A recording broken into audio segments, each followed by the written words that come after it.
Nous continuons Qoélette. Alors d'habitude, j'aime bien vous donner la structure du texte, comment est-ce qu'on progresse à l'intérieur.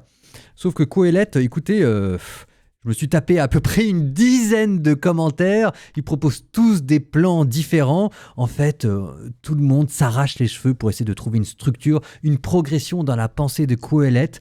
Il n'y en a pas. On n'est pas dans un argumentaire logique, on est dans une méditation. C'est-à-dire qu'on prend le même thème que l'on ressasse, quitte à tourner et à retourner en rond, ce qui correspond d'ailleurs assez bien à la philosophie du Qoélette.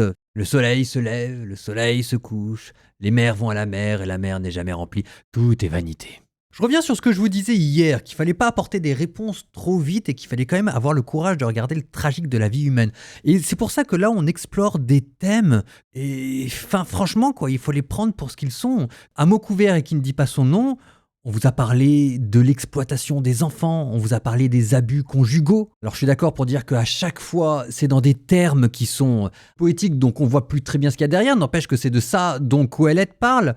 On vous a parlé de la soif de pouvoir des politiciens, on vous parle du chaos social, on vous parle de la confusion morale, on vous parle des dangers de l'individualisme, on vous parle d'une violence endémique qui règne partout. Et c'est pour ça que cette angoisse de la mort, si vous voulez, c'est ça la cerise sur le gâteau qui rend la vie humaine amère. Et quand on dit qu'il faut aimer la vie humaine, c'est de cette vie humaine remplie de violence et d'abus dont on parle. Comment est-ce qu'on peut l'aimer ? Et c'est là où on s'aperçoit en fait que le Qoélette n'est pas si pessimiste que ça. Lucide, mais pas désabusé en fait. Lui qui parvient à se réjouir des petites choses au milieu des grands malheurs et qui arrive à garder les yeux ouverts sur la détresse du monde sans devenir fou. Et c'est ce même regard que Jésus avait sur notre condition. Il ne se faisait pas d'illusions sur ce que c'était que la vie humaine. Non, écoutez, il y a beaucoup de sagesse et bizarrement aussi beaucoup de tendresse dans ces textes pourtant au vitriol, mais qui nous rappellent ce que c'est que la vie humaine. C'est ce que je vous disais. Au moins c'est un texte, vous êtes sûr d'une chose, c'est qu'il ne se moque pas de vous et qu'il ne vous ment pas. Qoélette, chapitres 7 et 8.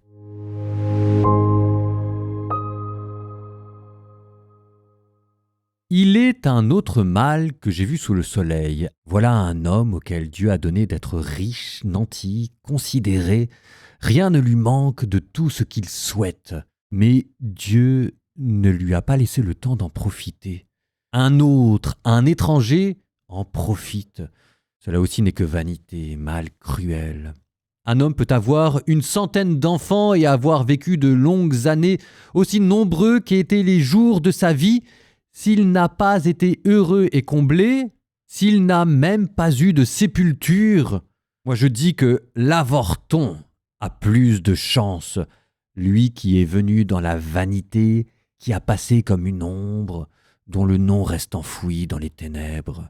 Il n'a même pas vu le soleil, il ne l'a pas connu, et il est plus tranquille que l'autre. Même si un homme devait vivre 2 fois 1000 ans sans connaître le bonheur, tout ne va-t-il pas au même lieu ? Tout le travail de l'être humain est pour la bouche. Pourtant son appétit n'est jamais comblé. Qu'est-ce qu'un sage a de plus qu'un fou ? Qu'est-ce qu'un indigent a de plus quand il se tire d'affaire ? Mieux vaut ce que l'on voit de ses yeux qu'une bouffée de désir. Cela aussi n'est que vanité et poursuite de vent. Tout ce qui existe a déjà reçu son nom. On sait ce qu'est un homme. Il ne peut rentrer en procès contre un plus fort que lui. Beaucoup de paroles, c'est beaucoup de vanité, et quel profit pour l'homme. Qui sait ce qui est bon pour l'homme durant sa vie, durant le peu de jours de cette vie de vanité qu'il traverse comme une ombre ? Qui donc peut lui révéler ce qui, après lui, sera sous le soleil ? Mieux vaut bonne renommée que parfum de grand prix, et le jour de la mort plutôt que le jour de la naissance. Mieux vaut aller à la maison du deuil qu'à la maison du banquet. Telle est la fin de tous les humains, que les vivants s'en souviennent. La tristesse vaut mieux que le rire. À mine sombre, cœur content. Le cœur du sage habite la maison du deuil, le cœur du fou la maison du plaisir. Mieux vaut prêter l'oreille aux reproches d'un sage que d'écouter les louanges d'un fou. Crépitement d'épines sous la marmite, voilà le rire des fous. Cela aussi n'est que vanité. Le pouvoir tourne la tête du sage. Les cadeaux corrompent son cœur. Mieux vaut la fin d'une chose que son commencement. Mieux vaut un esprit patient qu'un esprit arrogant. Ne cède pas trop vite à la colère. La colère couve au cœur du fou. Ne dis pas d'où vient que les jours d'autrefois étaient meilleurs que ceux d'aujourd'hui. Ce n'est pas la sagesse qui t'inspire cette question. La sagesse est bonne autant qu'un héritage et bénéfique pour ceux qui voient le soleil. Oui, la sagesse met à l'abri, comme le fait l'argent, mais l'avantage de la sagesse est de faire vivre qui la possède. Regarde l'ouvrage de Dieu. Qui peut redresser ce que lui a courbé? Au jour de bonheur, réjouis-toi. Au jour de malheur, réfléchis. C'est Dieu qui a fait l'un et l'autre pour que l'homme ne sache rien de ce qui viendra après lui. J'aurais vu tout au long de mes jours incertains et le juste périr malgré sa justice et le méchant tenir malgré sa méchanceté. Ne sois pas juste à l'extrême. Ne fais pas le sage à l'excès. Pourquoi te détruire? Et ne sois pas méchant à l'extrême. Ne sois pas insensé. Pourquoi mourir avant l'heure? Il est bon que tu tiennes à ceci, sans pour autant lâcher cela, car celui qui craint Dieu réussit l'un et l'autre. La sagesse rend le sage plus fort que 10 gouverneurs dans la cité. Certes, qu'un homme sur terre n'est assez juste pour faire le bien sans jamais pécher. Ne t'attache pas non plus à tout ce que l'on dit. Ainsi tu n'entendras pas ton serviteur te maudire, car combien de fois tu as pris conscience d'avoir toi aussi maudit les autres? Avec la sagesse, j'ai expérimenté toutes ces choses. J'ai dit, je veux être un sage, mais c'était loin de ma portée. Lointain tout ce qui existe profond, profond. Qui le découvrira? J'ai concentré ma réflexion pour connaître, explorer, rechercher la sagesse et la raison des choses, pour comprendre que la méchanceté est folie et la démesure sottise. Voici ce que je trouve. Il y a plus amer que la mort. C'est la femme, quand elle est un piège, quand son cœur est un filet et ses bras des chaînes. Celui qui plaît à Dieu lui échappe, mais elle a prise sur le pécheur. Et voilà ce que j'ai trouvé, dit Qoheleth, en prenant les choses une par une pour en découvrir la raison. Ce que j'ai cherché jusqu'à maintenant, je ne l'ai pas trouvé. Un homme entre 1000, je le trouve. Une femme entre toutes, je ne la trouve pas. La seule chose que j'ai trouvée, la voici. Dieu a fait l'homme droit, mais les humains ont inventé tant de détours.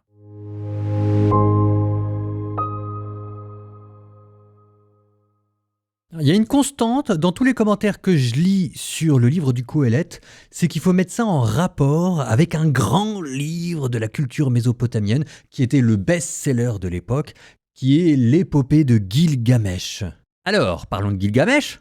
Dans Gilgamesh, la grande épopée mésopotamienne, Gilgamesh qui est aux 2 tiers divin, 1 tiers humain, a un problème. Il a un ami qui s'appelle Enkidu, qui était un homme sauvage avec lequel il s'est lié d'amitié, qu'il a initié aux joies de la civilisation, et voilà qu'ils sont partis défier les dieux. Et à un moment donné, les dieux ont tapé du poing sur la table, et ont dit que, Gilgamesh, avec ses 2 tiers divins, on n'allait pas le tuer, mais Enkidu, lui, pour le coup, il allait retourner à la mort. Et Gilgamesh a beau l'accompagner jusqu'aux portes de la mort, il se retrouve sans son ami, et c'est là qu'il découvre le tragique de la vie humaine, et qu'il se rebelle contre la mort.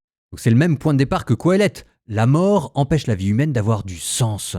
Alors ensuite, vous allez avoir Gilgamesh qui va partir dans une longue exploration de la vie humaine qui va l'amener jusque quasiment dans l'au-delà. Il va commencer par se trouver dans une taverne qui va lui dire que ce qu'il cherche est inaccessible, parce que ce qu'il cherche c'est l'immortalité, et qu'il ferait mieux de se contenter des joies simples de l'existence, comme ce refrain sur lequel j'arrête pas d'attirer votre attention. Qoheleth qui dit que les joies simples de la vie sont un don de Dieu. Vous retrouvez ça dans l'épopée de Gilgamesh aussi. Sauf que Gilgamesh, lui, au début, il rejette ce conseil. Et il va aller jusqu'au bout du monde pour voir un vieux sage, Utnapishtim. Utnapishtim, c'est l'homme qui a survécu au déluge. Le récit du déluge dans la Bible, il est directement inspiré de la vie d'Utnapishtim et de l'épopée de Gilgamesh. Il y a des passages, je vous jure, c'est au mot près la même chose. Alors après, il y a plein de déplacements parce que tout ça est repris et subverti avec la théologie et l'inspiration propre du génie israélite. N'empêche que ça vous donne l'importance de l'épopée de Gilgamesh. Et là, Gilgamesh va avoir plusieurs épreuves pour essayer de conquérir l'immortalité et il n'y arrive pas. Et c'est là où on retrouve le ton désabusé de Qoheleth, tout est vanité. Sauf qu'il y a des petites différences aussi. La première différence, c'est que Gilgamesh, son aventure naît d'une rébellion. Alors voilà quoi, il refuse d'accepter son sort, il refuse d'accepter son destin mortel et il part chercher une solution miraculeuse. Avec une petite amertume contre les dieux parce qu'il apprend que les dieux ont donné la mort aux hommes, gardant la vie éternelle entre les mains. À l'inverse de Qoheleth, qui lui ne se rebelle pas, qui lui contemple, qui médite, qui est un observateur désenchanté, mais qui accepte l'ordre du monde et qui craint Dieu. Il n'a pas un regard amer sur Dieu, lui. Donc il y a une angoisse chez Gilgamesh qui ne parvient pas à dominer ni à maîtriser, ce qui explique pourquoi est-ce qu'il part faire des exploits. C'est la tentative d'acquérir l'immortalité par la recherche d'un mythe, de devenir un mythe vivant dont le nom parvienne à traverser les générations, ce qui lui assurera une certaine forme d'immortalité. Alors que là, le Qoheleth, vous savez, survivre dans la mémoire humaine, ça lui dit pas grand-chose. De la même manière, quand Gilgamesh revient de ses épreuves, il décide de devenir un bâtisseur. C'est quelqu'un qui va bâtir une civilisation et on le voit dresser les murailles de la ville d'Uruk. À l'inverse de Qoheleth, qui a essayé, comme Salomon, de bâtir de grandes choses. Et on peut pas dire que c'est suffi à emballer son cœur. Mais au fond, vous savez, c'est lequel celui qui croit le plus dans l'humanité? Lui qui accepte une demi-solution? Gilgamesh, c'est une demi-solution qu'il accepte à défaut d'acquérir l'immortalité et la sagesse, celle des dieux en qui il voit des rivaux. Il va se contenter d'être un grand nom et de bâtir une civilisation. Mais c'est une vie par procuration, c'est là où je dis que c'est une demi-solution. Alors c'est lequel celui qui aime le plus l'humanité? Celui qui se contente d'une demi-solution ou celui qui dit tout simplement écoutez, j'ai pas trouvé la réponse. Qoheleth, il se moque pas de vous. Il vous pose une question, il vous dit vous pourrez tenter toutes les réponses que vous voulez, je les ai toutes essayées. Il n'y en a aucune qui marche. Vous pourriez même aller du côté des grandes épopées, des grands mythes, des grandes civilisations, etc., du progrès, de tout ce que vous voulez. J'ai tout essayé pour vous et j'aimerais vous dire que ça a marché. C'est pas vrai, tout est vanité. Ah oui, j'ai pas de solution, moi, à vous donner. Mais au moins, je vous donnerai pas un ersatz de réponse, je ne vous donnerai pas une demi-vérité. Ah, c'est peut-être une manière d'aimer l'humanité qui est plus rude, et qui est peut-être aussi plus adulte et plus vraie. Bref, vous pouvez prendre Qoheleth comme une contre-épopée de Gilgamesh. C'est vous dire quand même à quel point c'est au vitriol cette affaire. Au nom du Père et du Fils et du Saint-Esprit, Amen. Seigneur, je te confie ma vie. Je sais bien que je ne suis pas grand-chose, Seigneur, mais je te demande quand même de pouvoir vivre une aventure.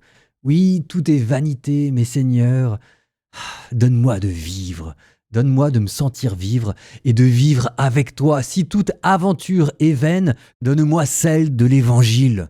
Au moins en vivant ma religion comme une aventure, en vivant l'Évangile comme une passion. Ça n'enlèvera peut-être pas la vanité de ma vie ni son tragique, mais je vivrai ma vie sous ton regard. Moi, je serai Enkidu, l'homme sauvage qu'il faut apprivoiser, et toi tu seras Gilgamesh, l'homme-dieu qui allait par-delà la mer et qui a tutoyé le soleil.